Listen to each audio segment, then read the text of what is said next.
completely forgot that I have ESPN Plus. Now, I don't actually pay for it directly. I got it through my phone provider, who gives you the free Disney bundle, which lets you be a Marvel shill for free, but you don't actually have to pay for Hulu or ESPN Plus.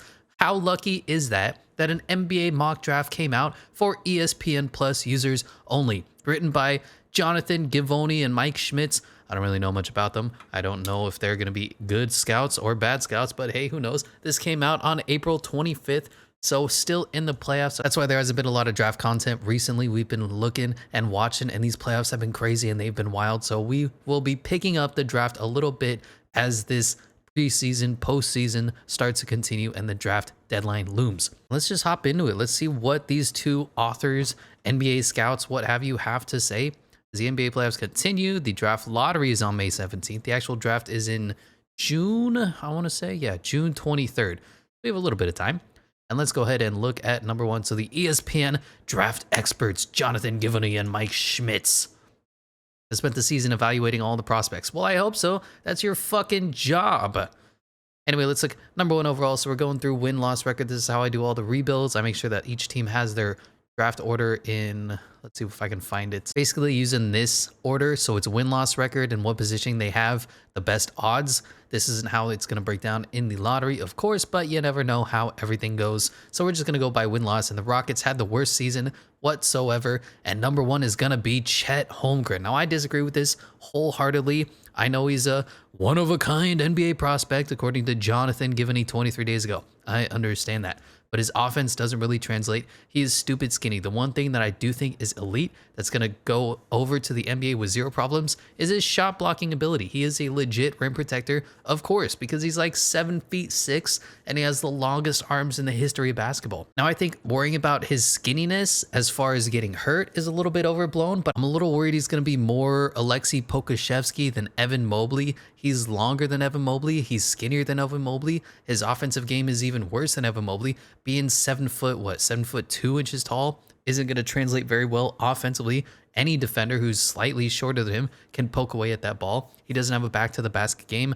I understand physically he's a one-of-a-kind prospect, but I don't believe his game is one-of-a-kind itself. The Rockets draft a franchise building block in Jalen Green. I'm glad people are actually coming back aboard the Jalen Green train. Fuck Jalen Green. He really started to ball out in the second half of the season, was dropping 30-point games like it was nobody's business, and it's good to see rookies improve. I love it when they start off not quite great, and then they just get better and better as the season progresses, as the game slows down for them. Anyway, in Holmgren, the Rockets can acquire the draft's biggest difference maker defensively. Sure, offense is more important than defense in today's NBA, though, but hey, a force on the glass and a rim protector. That's what I worry about, and I worried about the same thing with Evan Mobley drafting him, is do you really want to spend the number one overall pick on somebody who's really good at defense? I mean, you see Rudy Gobert get exposed night in and night out, and you're saying this is who we're going to build our franchise around, when a guy like Jabari Smith, who reminds me of Kevin Durant when he was good, people are just glossing over that. They say, oh, well, he can rim protect. That's cool, but so can a lot of players. I can go and get JaVale McGee to do that. Why don't I get somebody who can get me a bucket? Holmgren's game should complement Green well. Not really. I guess if you want him to set screens, and he did shoot his three-point percentage a little bit better in the second half of the season. He was horrible at the beginning of the year, but finally started to settle in there in Gonzaga. While not detracting from what Houston's existing frontcourt pieces, Alperen Şengün and Christian Wood offer. So I think what's likely going to happen is they're going to dump Christian Wood, which I have no problem with that. He just doesn't fit their timeline. His game doesn't fit there as well. Then they're going to rock an Alperen Şengün, Chet Holmgren frontcourt, which is going to be definitely interesting because in theory, you know, Alperen Şengün plays the 4 and Chet Holmgren plays the 5 just based off their height, except their games are completely flipped. Chet Holmgren is more of a 4, Alp is more of a 5. It's going to be really interesting to see how they trot out their lineup. Also, the spacing is going to be complete ass because Alperen is like a 20% three-point shooter. Yeah, 24% from the three-point line. And Chet, I believe he bumped his up to maybe 36% by the end of the year. 39%, so that'll work. Of course, I believe it was low volume as well. He shot 105 threes, made 41 of them. Decent enough. I'm okay with that. So again, you know, this is going to be a really interesting top of the draft. There's basically 4 players. Where do you want them to go? Where do you think the best fit is with Paulo, with Chet, with Jabari, and with Jaden Ivey? Let's go number 2. The Orlando Magic taking my best player in the draft, Jabari Smith. Fits perfectly. Now, ironically, the Orlando Magic might be a team that you want a little more defense on, Just saying Markelle Fultz, he's okay. Jalen Suggs. I mean, if you want an identity, you'd say let's go defense. But of course, Chet Holmgren is gone, so they're going to take Jabari Smith, best player left in the class, legit shot maker, super young, 18.9 years old. I don't know how you're 0.9 years old. Doesn't make sense to me. There's 12 months, but completely fine with this pick. The Auburn star forward should give Magic a team that ranked 28th in the NBA in three-point percentage. One of the best shooters in the draft. Yes, sir. Defensive versatility. He has the ability to be a good defender. He definitely has the measurables. It's just the want to. Does he have that incredibly high floor combined with his age, trajectory age just 18 years old, and ability to shoot over the top of virtually every defender from all over the floor, make him a strong candidate. So why aren't you taking him first then? Just because Chet Holmgren was projected #1 at the beginning of the season? Anyway, Magic would be thrilled to pair him similarly with Franz Wagner and Jonathan Isaac, if he's ever healthy, and Jalen Suggs and Cole Anthony. Yeah, definitely going to be a fun lineup. If they do take this pick, I'd like to see the Orlando Magic run a little bit of small ball, maybe play Jabari at the 5. That could be definitely an interesting lineup. Maybe Franz Wagner moonlights as the small ball 5. Anyway, moving on to number 3, Paulo Bancaro. Now, I'd really like to see Jaden Ivey go here. I understand the need for a big wing player. I understand that Paulo Bancaro was probably the most impressive of these 4 in the March Madness, but he just doesn't do it for me. He's not that guy that's going to change your life. He's going to be fine alongside Cade Cunningham, don't get me wrong, but I think a Cade Cunningham, Jaden Ivey, get your backcourt of the future set for the entirety of your franchise for the next 15 years. I think you just can't walk away from that. And most of the people are down on Jaden Ivey, A, because he's a sophomore, and B, because they didn't have him high in their big boards when the season started. And Jaden Ivey just balled out. Their reasoning, Pistons struck gold. Yeah, they had the #1 overall pick. Duh. Look to add another dynamic front court player, Paulo Bancaro. And they also have Marvin Bagley. I don't know if they re-signed Marvin Bagley. Sadiq Bey is obviously going to be a starter. What's going to happen with Jeremy Grant? And if you're not taking a guy who's an actual legit center, Isaiah Stewart is still going to be playing there. So, let's see. Bancaro's ability to create offense off the dribble, both for himself and his teammates, should pair well with versatility, basketball instincts, and perimeter shooting Cunningham offers. Bancaro could start next to a physical big man like Isaiah Stewart, then slide to the 5. I guess, yeah, he could be a small ball 5 alongside Jeremy Grant or Sadiq Bey, making him a strong case for the Pistons long term. Well, obviously, you're taking him with the 3rd pick in the draft. Of course, he's going to be in your long-term future, idiot. And this leaves Jaden Ivey to fall to the Thunder, and I hate this fit already. Trey Mann, balled the fuck out. SGA is going to be an all-star. Josh Giddey had one of the best rookie seasons ever before he got hurt. I just think their front court or backcourt or whatever it's called is way too crowded. Jaden Ivey should not go here. If you're the Thunder, it just makes no sense whatsoever to take this pick. You need a center, go Jalen Duran. You need a big forward, go Keegan Murray or one of the other guys, Patrick Baldwin Jr. I know you take the best player available, but Jaden Ivey's going to get lost here. Maybe trade the pick away. I don't know. Do something creative because Jaden Ivey's just not going to work, and you already have your 2 starters. Ivey has as much long-term upside as any prospect in the draft, offer an immediate injection of transition, speed, quickness, and leaping ability that would rival even the league's elite. Absolutely. He's probably the best athlete coming out with some skill. I think the best athlete is the kid from UConn. I forget his name. Drafting another guard who is best with the ball in his hands wouldn't be the most natural fit on paper, but Ivey's talent and star power could be too tantalizing to pass up, so trade him. Anyway, 36% from 3. Yup. Play alongside SGA and Giddey. I can't see this working unless you play Josh Giddey at the point forward. Basically have him run the 3, Shea at the 2, and Jaden Ivey at the 1. So they're heights matchup, because I believe Josh Giddey's like 6'7", SGA is like 6'5", 6'6", and Jaden Ivey's only 6'4". I just don't like this pick. I don't like the fit at all. I'd like to see Oklahoma City do something if they end up with this 4th overall spot and Jaden Ivey falls to them. Number 5 to the Pacers goes Keegan Murray. I'm not big on Keegan Murray. I wasn't really impressed with his game. He's 21 years old, 3 years older than most of the other players, and he kind of sucked in the March Madness, and most people are overlooking that. Benedict Mathurin should go here. Tai Washington even. Any of those guys with more upside than Keegan Murray, who's an okay wing player. I don't know what he's getting all this hype for. Somebody paid off the Keegan Murray stands. The month's bonus was traded to Sacramento, leaving the Pacers with a gaping hole at power forward. Well, duh. But they also got their point guard of the future. Murray doesn't need plays called for him to be effective. Kind of does. He seems a lot more like a 3-and-D guy than a guy who's going to get his own shot. Perimeter shooting and defensive versatility could even allow him to see some time at the small forward and supersized lineup alongside Miles Turner and Isaiah Jackson. I really wish we would stop trying to play Isaiah Jackson at the 4. He's a center through and through. That's his game.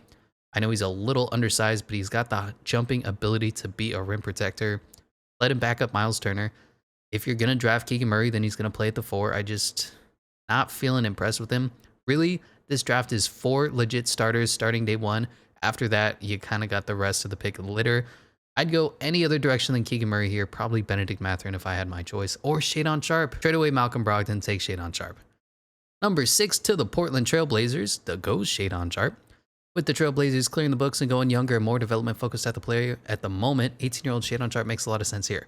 Really doesn't. They really need a small forward kind of guy. I know Josh Hart played really well. I'd like to see a little bit more size for the Trailblazers. Obviously, they don't need a center. Yusuf Nurkic is good enough to be a championship caliber center. But the rest, they need some good big wing players, and going another slightly undersized guard is not great. Of course, Shadon Sharpe is a lot taller, so he can moonlight as a small forward or a shooting guard. It's the positionless NBA. Does it really matter? 6'6" with a 7-foot wingspan. Some of the highlights that we've seen of his game, we haven't actually seen him play. We only get highlights, and what he did in high school was really impressive. Shadon Sharpe looks to be a specimen. He should have gone number 5. Really. Blah, blah, blah. Former number 1 player high school in his class. Smooth shot creator who shoots it easy from 3. Effortless get into his spots. Can play above the rim explosively. Has the tools and the size. After watching him live at Kentucky practice, Sharpe is an underrated passer. Can you really grade his passing ability off of practice? I don't know about that. The only reason he's not going number 5 is just because we haven't seen his tape. I don't know how it happened where he reclassified even though he was a redshirt freshman, and I didn't know you could redshirt players in the NBA. That's news to me. It just doesn't seem to make a lot of sense that he's going 6 overall. He should go 5. He seems like that kind of talent. I'm saying this is a 4-person draft. I always forget that Shadon Sharpe reclassified, and I haven't seen his tape, so I don't know how good he actually is in the game. But talent-wise, apparently, according to all scouts, he should definitely be up there. But let's go to the Kings. The Kings will probably screw up and do something terrible. Swapping Tyrese Halliburton for Domantas Sabonis, the Kings could very well be in the market for an upgrade on the perimeter, especially because they got rid of Buddy Hield. Enter Johnny Davis. I'm in on this pick. I was really impressed with him. I was not impressed whatsoever in March Madness. He struggled mightily. I think 7 out of the 8 quarters that he played were horrible, but he did have one really good fourth quarter to bring him out of the first round or the second round. And then the rest was really awful, high volume, low percentage. But in the regular season, Johnny Davis was supremely impressive, and he carried a Wisconsin team that had no business winning games to the playoffs in general. So I'm 100% in on the Johnny Davis train. Enter Davis, who brings many of the winning intangibles the Kings should look for with his defensive versatility, unselfishness, and ability to score with or without the ball. How do you score without the ball? Johnny Davis is a knockdown scorer. That's it. Put him alongside De'Aaron Fox. That'll work. Davion Mitchell. I guess Harrison Barnes is going to stick around, so he's their forward. Domantas Sabonis is going to play the 4 or the 5. Yeah, I'm totally in on this pick. I like Johnny Davis. I think the fit will work well. Of course, I fully expect the Kings to do something horrible because they are the Kings. And here the Pelicans, who just got eliminated but had one heck of a series, have the number 8 overall pick because the Lakers stink. Taking AJ Griffin. That's interesting. He was out for the large portion of the first half of the season and then came back and shot lights out from 3, but he wasn't really asked to do a lot. Paulo Bancaro did everything. The point guard, I forget his name, super undersized, like 6 feet tall. Jeremy Roach, I believe, did a lot of the ball handling. AJ Griffin's job was to kind of spot up and play a little bit of defense. But hey, totally fine with that. With 3 rookies already making valuable contributions in postseason play in Herb Jones, Trey Murphy, and Jose Alvarado, Pelicans add yet another floor spacer. Although he still has a ways to go defensively, the 18-year-old Griffin is one of the best spot shooters in the draft. My only question is, what kind of identity are they trying to build in New Orleans? I would think that you want to get a little more defense. I think that the key to winning for the Pelicans right now, while you're waiting for Zion Williamson to come back, if he ever comes back, apparently he used to play basketball, is defense. Herb Jones is a defensive player of the year candidate. Jose Alvarado, because he's just going to pick you up 94 feet night in and night out. So I would go a little more defense. If I'm taking this pick for the Pelicans, I want to stick alongside their identity. So I guess you'd go to see what Willie Green is trying to implement. Offense is obviously more important in today's NBA, but if you have a full culture going on to play hard-nosed defense night in and night out, maybe go a little more defense. Number 9, the San Antonio Spurs taking Jalen Duran. I don't hate the pick. Jakob Poeltl is a perfectly valid center. He's probably more underrated than he should be at this point. Dude blocks like 2 2.5 shots a game. Doesn't really offer you much offensively. So taking Jalen Duran here doesn't really make a lot of sense. I think they could be better off trying to pick up another power forward, somebody with more size. Keldon Johnson was shooting lights out for the first half of the season and then kind of cooled off. And he's only 6'5". I'd want somebody that's kind of more that Chet Holmgren mold, who's a big wing player who could play center position, rather than getting a Jalen Duran who is only a center and isn't going to offer you anything offensively when they already have that in a Jakob Poeltl. Let's see. The Spurs have focused heavily in adding perimeter pieces. That's true. Devin Vassell, Josh Primo, Lonnie Walker, Keldon Johnson. Not really a perimeter piece, but hey, forming a solid backcourt core with Dejounte Murray. Obviously, you don't want to get another guard. I can completely understand that. And there's rumors that Zach LaVine is going to come to San Antonio. Is Jalen Duran the answer? I don't know. May look front court in this draft where they don't have quite as much depth. Jacques Landale played okay. Duran is the most physically gifted big man in this class. The thing is, he's just a rim runner, and you can find those anywhere and everywhere in today's NBA. Look no further than Jericho Sims, who was like the 56 overall pick last year. Anyway, let's go on to the Washington Wizards taking Dyson Daniels. I disagree with that. I would go Tai Washington here. Dyson Daniels moonlighted as the point guard for the G League Ignite. They basically had a bunch of players the exact same heights play out of position. Mark Williams is like 6'8". They had him play the center. Is it Mark Williams? No, he's the one from Duke. Dyson Daniels is about 6'6", and he played point guard, even though he's more of a shooting guard. Then they had Jaden Hardy, who's 6'4", played the shooting guard. And then they had their small forward, who I forget his name, Marjon Beauchamp. So they basically had a whole bunch of players that were the same height. They said good luck. So Dyson Daniels kind of did the James Harden Memorial. He's a point guard, but not really role for the G League Ignite. While Daniels might not be the conventional point guard of the future, the Wizards have been searching for. Daniels is a perfect fit alongside Bradley Beal. He's unselfish. I mean, sure, he gives it the ball. He's not really a facilitator. He just says, you can have the ball.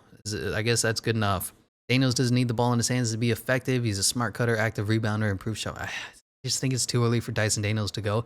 He wasn't very impressive this season, although he's not the shiftiest ball handler, most aggressive scorer. Given his recent growth spurt and continual development and approach to the game, Aussie might have more upside than executives think. I mean, if you're taking him, you already have this kind of caliber player in Denny Avdija. Why would you double up on the same kind of player when you can go a different direction? I'd like a guy like Tai Washington who can slash and score. I know he's not going to facilitate either, but this draft class is pretty empty until you fall into the 20s when you're looking for true point guards. Going on to another team that needs a point guard, the New York Knicks. They take Benedict Mathurin. Sure, kind of fell a little further than I'd expect at 11 overall. Benedict Mathurin played really well for Arizona, came up a little bit short in the playoffs, but hey, he can get you buckets and he's clutch. And I guess what is he going to do? Back up RJ Barrett here? That'll be fun, I guess. Because he's not going to take Evan Fournier's place. They're paying him $20 million. He's not going to take Quentin Grimes' place as the backup guard. Obviously not going to take RJ Barrett's place. Maybe he'll take Obi Toppin's place. Probably shouldn't take Julius Randle's place. I mean, the New York Knicks just need a point guard. And, you know, give him another forward player. Okay, ESPN. Here at number 12, another Oklahoma City Thunder pick via the Clippers. They're taking Ousmane Dieng. A little early. I didn't expect him to go in the lottery. I think he's more of a predicted late first-round pick. But I do like Ousmane Dieng. I believe he has a lot of versatility and a unique skill set. 6'10". The problem is, in the Australian League, the coach hated him. They completely misused him. They didn't give him the ball at all. They said, go spot up in the corner and play a little bit of defense. But the talent is there. Ousmane Dieng can do a little bit of everything. And he's super raw, untapped. And I really like him going to the Thunder here. Although I am complaining about the Thunder. I want to see them start to win at some point. Obviously, Jalen Duran went, so they can't go that position. The Thunder do need a big center. I believe there are a lot of players left later on in the draft that they can look towards. Thunder a perfect landing spot for Dieng, who isn't ready to make an immediate impact. Yes, sir.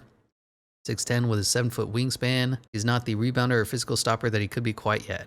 He's just putty. He can be anything that you want him to. They need to develop him wherever he goes. If it's not the Oklahoma City Thunder, they need to go somewhere with a clear mindset of Ousmane Dieng is going to be this kind of player and developing into that. I think even the Spurs would be a perfect place for Ousmane to go. Number 13, to the Charlotte Hornets, who need a center. They're going to take Mark Williams. I don't hate it. I think there's a few better centers that I would go. I think Mark Williams is a tick undersized. He's just a generic rim runner as well. But I have no problem with this pick. They need a center. They need a lob catcher. And Mark Williams is going to be that dude. I probably would have Christian Koloko go as my first center off the board. Maybe Musa Diabite, even though he's a little bit more of a 4, but Mark Williams is fine here. Number 14 to the Cleveland Cavaliers goes Ochai Agbaji. And I guess, weirdly enough, the Cleveland Cavaliers are in win now mode.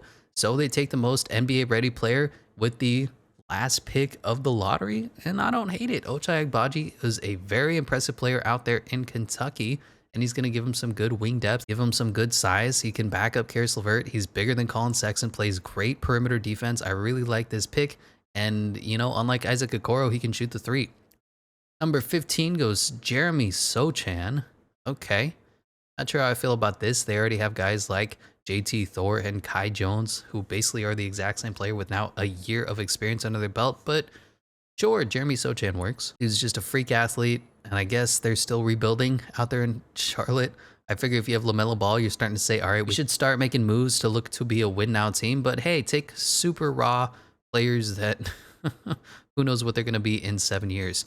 Number 16 to the Atlanta Hawks goes Malachi Branham. Pretty impressive rookie or freshman out there for Ohio State, playing alongside EJ Liddell. And I guess I'm okay with this pick. I'd really like to see them pick up a point guard since they didn't let Sharif Cooper get any minutes whatsoever, banished him to the G League. Jalen Johnson didn't really provide a lot for them as well. And Malachi Branham's going to be just another super raw rookie, backing up Bogdan Bogdanovic, backing up Kevin Huerter. He's going to struggle to see minutes. Probably might go, I don't know, maybe back up forward. I'm not really sure what position you go with this pick, but Malachi Branham was a nice player out there in Ohio. Going on to 17 with the Houston Rockets' second pick of the first round. They're going to take Tai Washington, and what a graceful fall that he has had here. I guess that first round exit was really ugly. He is undersized, about 6'3", 6'4". He is a slasher, think Monty Morris kind of player, but he's definitely got talent. So I don't know why he's fallen outside of the lottery, especially when he was projected to be a top 4 pick earlier in the season. Opinions around the NBA are mixed regarding the long-term future of Kevin Porter Jr. in Houston. I mean, yeah, nobody knows what the hell Kevin Porter Jr. is going to do tomorrow. So you can't predict what he's going to be for your career or for your franchise in 10 years. Adding another steady-handed guard in the backcourt who can play with or without the ball. He needs the ball. Honestly, I'd be intrigued at taking one of the point guards at this spot, maybe a little bit early, but if you look JD Davidson, if you look Kennedy Chandler, it definitely would be an interesting spot to pair alongside Jalen Green or pick up another forward to play alongside their number 1 overall pick now, Chet Holmgren or Jabari Smith, whoever they take.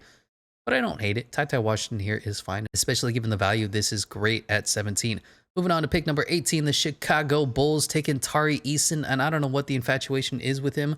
I got a second round grade with him. I was supremely unimpressed with what he is. I believe in Patrick Williams 100%, coming back healthy, coming back better next season, and they're going to take his backup. Meanwhile, there's guys like Lonzo Ball, who has been out for his entire career. You don't really know what's going to happen alongside Zach LaVine. DeMar DeRozan isn't a young player. I know he had an MVP caliber year for the first half of the season or first 3 quarters, but you got to look to where you're going to do there. You definitely need a backup center with supreme athleticism because Vucevic is an awful defender and Tony Bradley isn't tall enough. So Tari Eason getting your backup for Patrick Williams just doesn't really feel like the move to make here, but let's see what they say.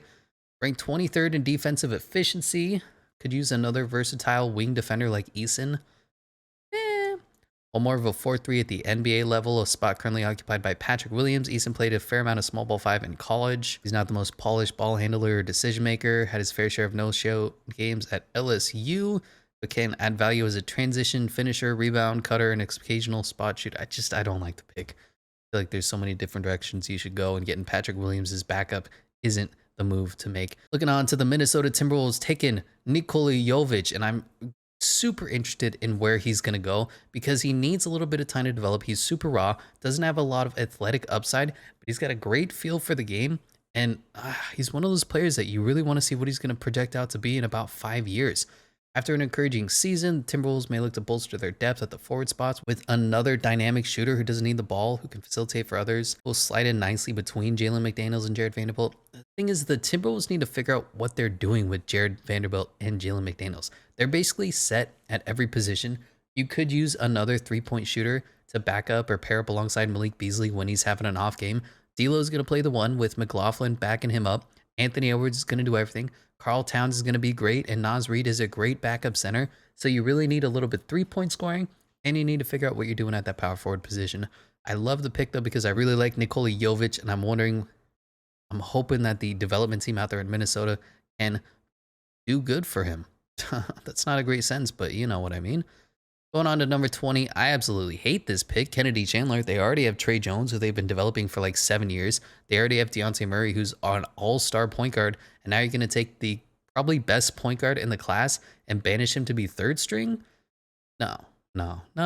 Bad pick. Spurs aren't short on young perimeter players, but none have the same level of burst and shift as Chandler, who could evolve into a change of pace backup point guard. They already have that in Trey Jones. And he's the same 6 nothing size. Why would you draft Kennedy Chandler when you have Trey Jones, who's the exact same player? Not a big fan of this. I do like Kennedy Chandler, though, the prospect. I just wish he was a little bit taller. Same as Shreve Cooper last year. He's too short to really give you anything in the NBA level. Going to be absolutely bullied anytime on the defensive end. Number 21 to the Denver Nuggets goes Marjon Beauchamp. I'm in on this. He was a real effort glue guy for the G League Ignite at only 21 years old. Can shoot the three well enough. Basically going to fill out that Jermichael Green, Jeff Green backup forward guard role that this team desperately needs, because outside of Will Barton, they're kind of empty. So Marjon Beauchamp going to slide right in, going to be a great player for this team if it unfolds like such. Alongside Jamal Murray, Michael Porter, Nikola Jokic, and Aaron Gordon, adding quality depth looks to be a priority. Yes, sir. Marjon Beauchamp is about 6'7", 6'8". Played really impressive, and I liked what he did for the G League Ignite. Going on to the Memphis Grizzlies, Blake Wesley. I like him as well out of Notre Dame. Good young player. Where is he going to fit, though? I'm not really sure. The Memphis Grizzlies are one of those teams that it's hard to mock who they're going to take, because they're basically set at every position. Point guard, John Morant. Backing him up, Tyus Jones. Wing players, they got Desmond Bane, Dylan Brooks, Brandon Clark, Zaire Williams. At the center, they got Steven Adams. They got a lot of talent. I guess you could go depth at the wing position, but they also have DeAnthony Melton, who's going to need minutes. They're basically set, so it's really tough to say who they're going to take. But I like Blake Wesley. A little raw of a player, but definitely has physical upside. And he balled the fuck out against number one at the time, Kentucky. Supremely impressive with Notre Dame pulling off the upset. So I like Blake Wesley's game. Not a great shooter, but he'll definitely fit in, give him some good depth. Number 23 overall goes Walker Kessler to the Nets. And this is the pick that you take with the Nets, who are desperate, who are thirsty for some wing players, and you take a center.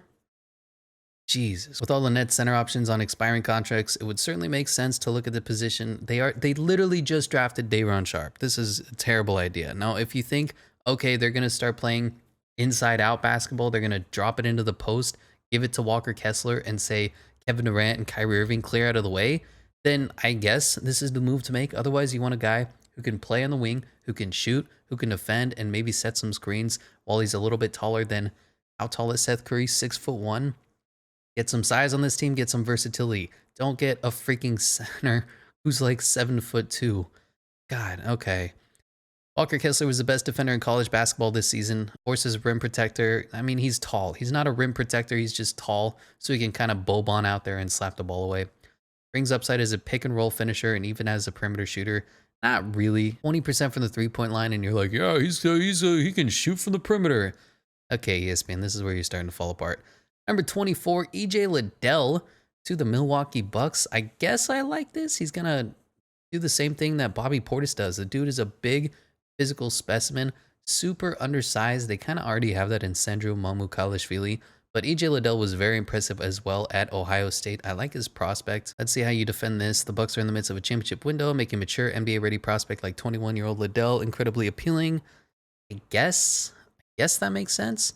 Liddell's the exact type of prospect teams too often nitpick. The fact that he can switch and protect the rim at only 6'7" gives him clear value on the defensive end. Yeah, it's really for EJ Liddell all about his want to. There's definitely talent there. He's undersized, but he does play very hard. At least he did at Ohio State. Is he going to come in and be that glue guy, going to do all the things that the other players don't want to do? Otherwise, same with a lot of the other teams. I'd go with some forward depth here. Like Patrick Baldwin Jr. hasn't been mentioned whatsoever. He could come out, give you some buckets, play some defense, and he's still 6'8". They definitely need that when a lot of their players are like Wes Matthews and Grayson Allen and Pat Connaughton, just a tick undersized. I'd like to go 3 and D here, but EJ Liddell, I really like him as a prospect. Number 25 is going to go Kendall Brown. I guess I'm okay with this. A lot of the players have gone already when they were picking, I think, at 12. So Kendall Brown is basically the same thing as Jeremy Sochan. Freak athlete, cannot shoot the ball, has no offense whatsoever, but is super young, super raw. Hopefully the Spurs development team, who I completely trust 100%, can help him figure out how to play offense. Totally fine with this pick. Number 26 goes Jaden Hardy, who, by the way, man, has he fallen. He was like a top 5 pick at the beginning of the season, and he has fallen hard. He's basically Buddy Hield, an undersized shot maker, not going to be very efficient, shoots high volume, but he can get you buckets. Now going to the Mavericks, I don't really like this pick. This is one of those places where you'd like one of those big 7-footers to go, like a Yannick Nzosa, like a Christian Coloco. Maybe take another 3-and-D guy to replace a Dorian Finney-Smith or fit alongside him, because you don't want somebody who's going to need the ball in their hands when you have Luka Doncic, when you have Spencer Dinwiddie, when you're likely going to re-sign Jalen Brunson, so he's going to be the 4th option ball handling on this team. I mean, he's going to be able to stretch the floor, but he's not going to play a lot of defense already on this defensively questionable team led by Luka Doncic. How do you defend this? Hardy's a microwave shot maker. Yes, sir. I guess if Jalen Brunson leaves in free agency, this would be why you'd want to draft him. We'll have to see what happens in free agency, though. Hardy can make a lot of NBA-style shots. Could serve as a secondary ball handler. You already have that in Spencer Dinwiddie. Your players on the board more ready to contribute. Yes, sir.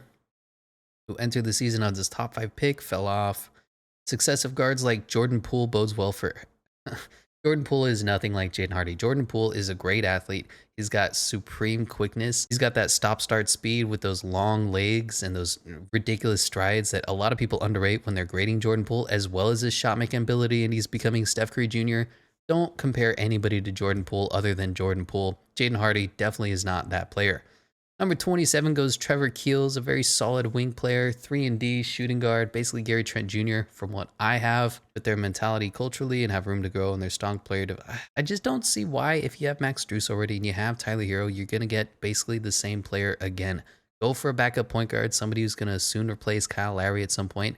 JD Davidson has been sitting right here. He's the best point guard in the draft, in my opinion, and he can actually facilitate, unlike Gabe Vincent. Go for another 3-and-D wing player as well. You can never have enough 3-and-D players in the NBA. Instead, you take a guy who you already have basically 2 or 3 different versions of already on the team. Not really sure. Number 28 is going to go Christian Braun out of Kansas. I guess I'm okay with this pick. 6'6" Braun fits the Warrior style perfectly. He's a decision maker, hard-nosed defender, active cutter. I don't think he's going to get a lot of minutes, but the Warriors are in win-now mode. They already have their rookies of the future. They already have their win-now core. Christian Braun is a fine player. He's probably not going to do much for the team. 29 to the Grizzlies, Bryce Mcgowan. Just another player who's going to get lost in the shuffle. I liked Bryce McGowan's out of Nebraska. He's a great athlete, has a lot of upside, but he's going to need to learn how to play offense. And finally, the 30th pick overall, Jean Montero. He's an interesting player. He's a super undersized shot maker, so he's going to get you buckets, but he's 6'2". Basically give you whatever Lou Will does. I don't know why the Thunder are taking, 3 guards in this draft class. I guess that's the way ESPN Plus thinks. You have your starting point guard and shoot guard of the future already set, as well as the backups. Why don't we go and draft 3 more guards? This is why people make fun of ESPN, and this is why people don't trust the big media markets. This whole mock draft was fake news. But that's going to do it for this mock draft. I'm not going to go into the second round. There's a whole bunch of players here that either you don't know, or I don't know, or nobody knows. JD Davidson falls to 41. That hurts. I have him as a first round grade.